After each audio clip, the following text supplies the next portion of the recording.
नमस्ते दोस्तों, आप सबका एक बार फिर से स्वागत है आपके अपने YouTube चैनल सत्य सनातन में। मुझे ये बात जानकर के बहुत हर्ष हो रहा है कि काफ़ी लोगों को हमारे धार्मिक ग्रंथों से दिक्कत हो रही है। उन लोगों को दिक्कत हो रही है जिनको हमने सप्रमाण ये बता दिया है कि हमारे धार्मिक ग्रंथों में कहीं पर भी कोई ऐसी भाषा का प्रयोग नहीं जिससे कि हमारे भगवान, हमारे इष्ट का मान मर्दन हो सके।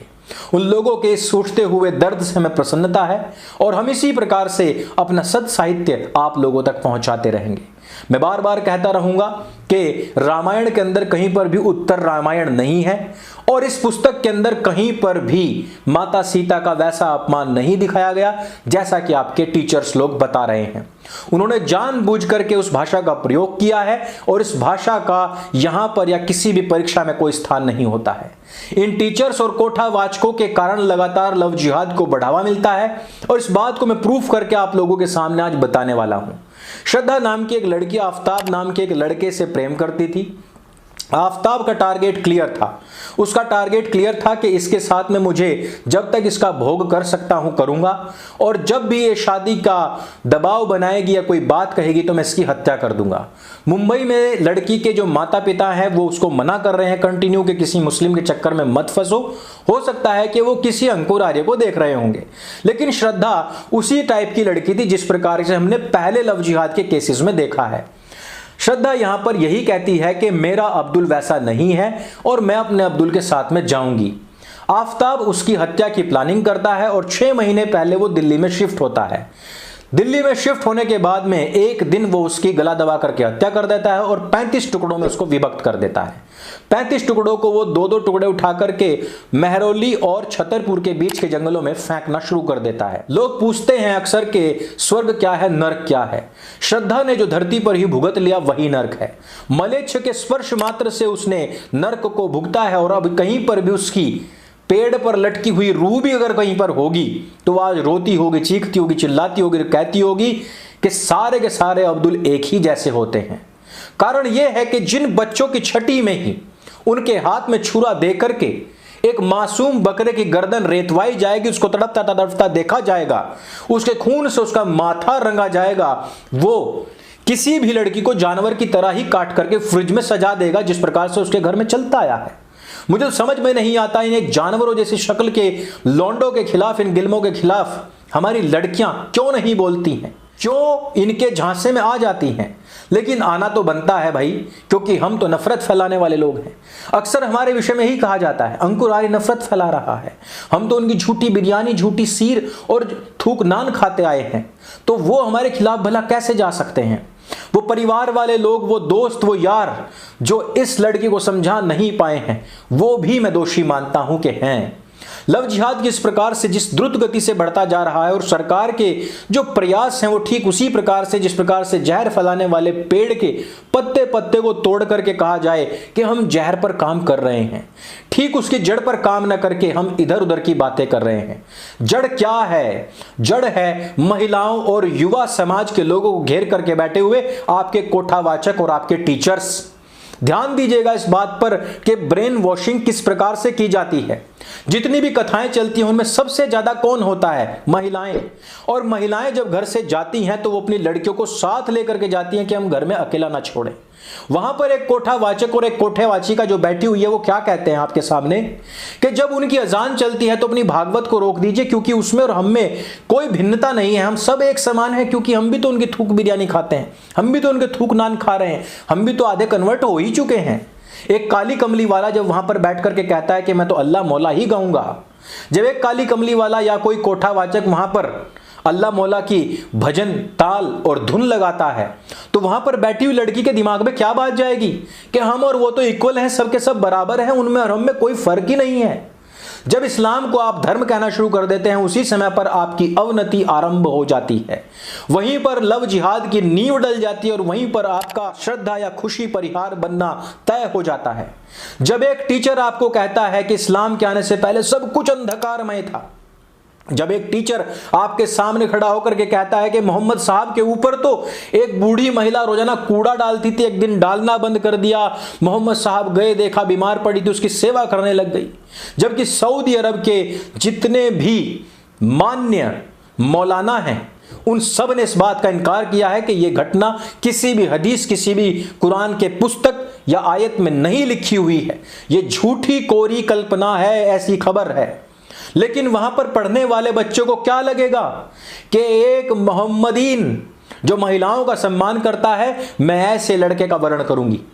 एक राम भक्त का वो क्यों उपहास करती है, क्यों उसके खिलाफ जाती है।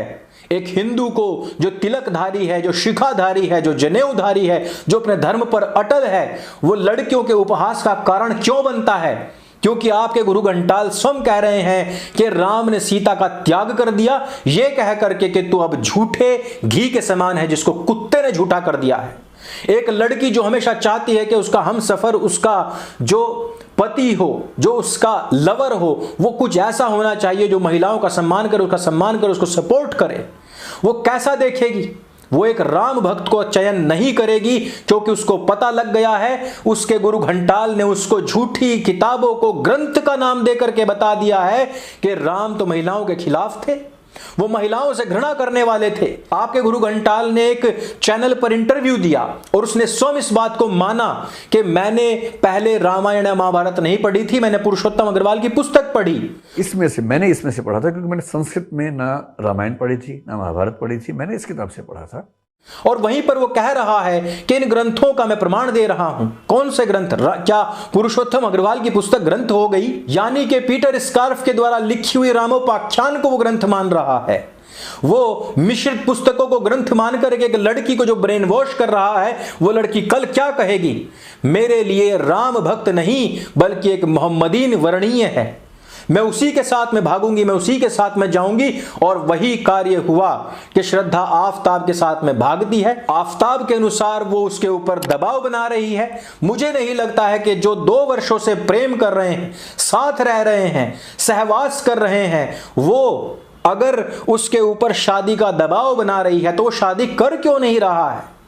और यदि शादी का दबाव बना रही है तो वो उसकी हत्या कैसे कर सकता है? क्या केवल इसी कारण से हत्या हो गई? हत्या के पीछे के कारण कुछ और भी हो सकते हैं। हो सकता है कि वो आफताब का सत्य जान गई हो, वो हो सकता है उसके सब लिंक्स जान गई हो कि जो उस ट्रेंड में चल रहे हो कि किस प्रकार से हिंदू लड़कियों को फंसाना है, उनके साथ में इस प्रकार के कुकृत्य करने हैं और किस प्रकार से उनको उठा करके बेचना है। हो सकता है कि श्रद्धा को बेचा जा रहा हो सकता है उसको कॉम्प्रोमाइज करने के लिए अन्य पुरुषों के सामने भेजा जा रहा हो सकता है कि उसकी एवज में पैसे कमाए जा रहे हों।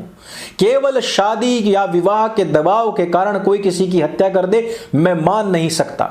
उन लोगों के लिए हत्या बहुत सरल है। उन लोगों के लिए टुकड़े टुकड़े करना, चाहे वो देश के हों, चाहे मनुष्य के हों, चाहे जानवर के हों, उनके टुकड़े करना बड़ा आसान है। लेकिन इन सब के पीछे कौन है? एक बच्चा जो अपनी मां के आंचल से बाहर निकल करके खेलना शुरू करता है, आगे का उसका व्यक्तित्व निर्माण, उसका मानसिक निर्माण समाज के और टीचर्स के बीच में होता है। आपके टीचर्स कौन हैं? जो धार्मिक टीचर आपने बना करके रखे हैं वो कोठावाचक, कोठावाचिकाएं हैं। वो जो कह रहे हैं कि वो लोग सही हैं, वो जो कह रहे हैं कि वो हमारे भाई हैं, वो हमारे बंधु हैं। दूसरा कह रहा है कि राम और कृष्ण चरित्रहीन थे, महिलाओं के खिलाफ थे। एक कह रहा है कि इस्लाम से पहले अंधेरा था, इस्लाम के आने के बाद महिलाओं का सम्मान शुरू हुआ। इन सब लिंक्स को जोड़िए, इन सब डॉट्स को जोड़िए और उन डॉट्स को जोड़ने के बाद में सीखिए, जानिए कि तुम्हारी लड़कियां एक भेड़ की लाइन लगा करके लगातार ट्रेन के नीचे कटती हुई क्यों जा रही हैं। मुझे फक्र है, मुझे गर्व है, बार बार इस बात को कहने पर गर्व है कि हाँ, मैं अपनी धार्मिक पुस्तकें प्रोवाइड करवाता हूं, आपको भिजवाता हूं, आपको देता हूं, क्योंकि मेरे पास में मिश्रित पुस्तकें नहीं, विशुद्ध पुस्तकें हैं जिनको पढ़ने के बाद में लोग जानते हैं कि हमारे धार्मिक ग्रंथ कितने विशुद्ध हैं और ये गुरु घंटाल हमारे खिलाफ कितना जहर उगल रहे हैं। आज वो बच्चे, आज वो युवा, आज वो बुजुर्ग अपने आप को उपकृत मान रहे हैं जिन्होंने समय रहते अपने विशुद्ध रामायण, महाभारत, वेद, गीता, उपनिषद लिए और जिन्होंने इनको पढ़ा है, क्योंकि वो इस प्रकार के गुरु घंटालों के चक्कर में नहीं आ सकते और उनके घर से कोई श्रद्धा या खुशी परिहार नहीं निकल सकती है। इस वीडियो में सिर्फ इतना ही। आप हो सकता है कि मेरी बात से सहमत हो, असहमत हो, लेकिन जमीन पर कार्य करने वाले लोग इस बात को जानते हैं कि युवाओं को किस प्रकार से डाइवर्ट किया जा रहा है इस्लाम की तरफ, युवाओं को किस प्रकार से धकेला जा रहा है लव जिहाद की तरफ, और क्यों हमारी लड़कियां कंटिन्यू मारी जा रही हैं उनके द्वारा की गई निर्मम हत्याओं के बावजूद। ये वीडियो आपको अच्छी लगे, जानकारी से भरपूर लगे तो इसको सबके साथ में शेयर अवश्य करें। मेरे संग बोले सत्य सनातन वैदिक धर्म की जय। जय हिंद, वंदे मातरम।